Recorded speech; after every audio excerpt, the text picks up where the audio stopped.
appropriate activities and planning to expand support. And for our classroom rules is lesson when someone is speaking, raise your hand before you speak or leave your seat. Then, respect your classmates and teachers.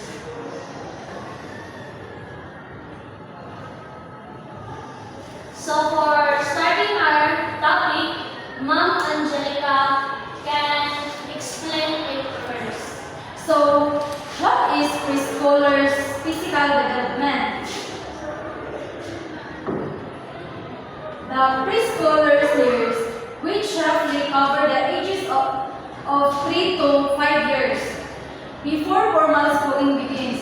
In these years are considered just as important as the grade school years because they lay the foundation for later development. So, in these years are important, just as important as the grade school years because they lay the foundation for later development. So, the preschoolers years is to familiarize and memorize the letters.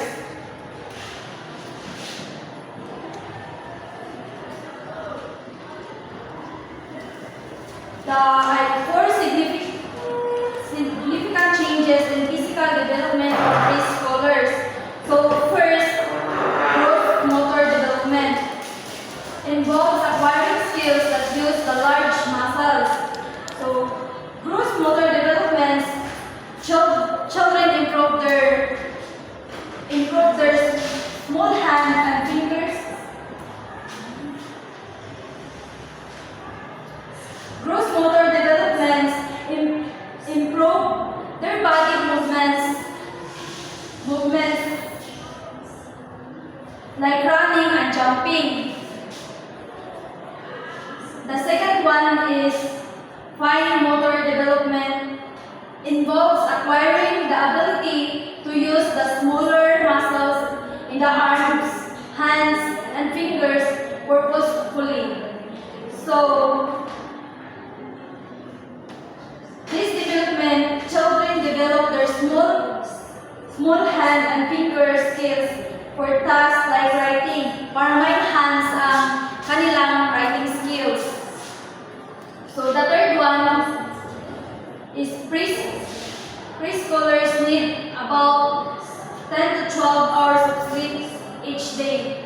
Sleep allows for rest and regain of energy during sleep. Vital biological processes occur that affect physical and cognitive development.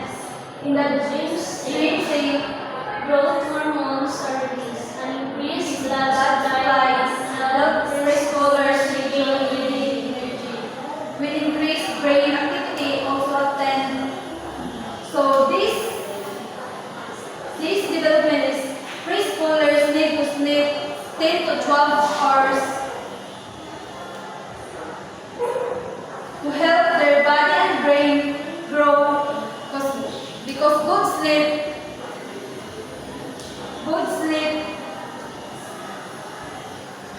gives them energy and to help them learn better. So the fourth one, optimum physical development, is influenced by supportive caregivers, parents, and teachers who provide a stimulating environment and appropriate activities. So this development, children grow best with supportive adults and a good learning environment. A safe environment helps them develop their physical skills properly. And four significant changes in physical development of preschooler, the gross motor developments have 3 types. One of these is locomotor skills. This move the child from one place to another.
Sa ngalan ng mga anak ng Diyos na Espiritu Santo, maraming salamat po ang namin sa inyong binigay na araw.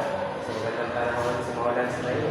May gabayan nyo namin sa aming pag-uwi. At maraming salamat sa aming piniraka ngayon. Naway na yun ay pumasok sa aming utak. At yun naman po, maraming salamat. In Jesus' name we pray, Amen. Amen.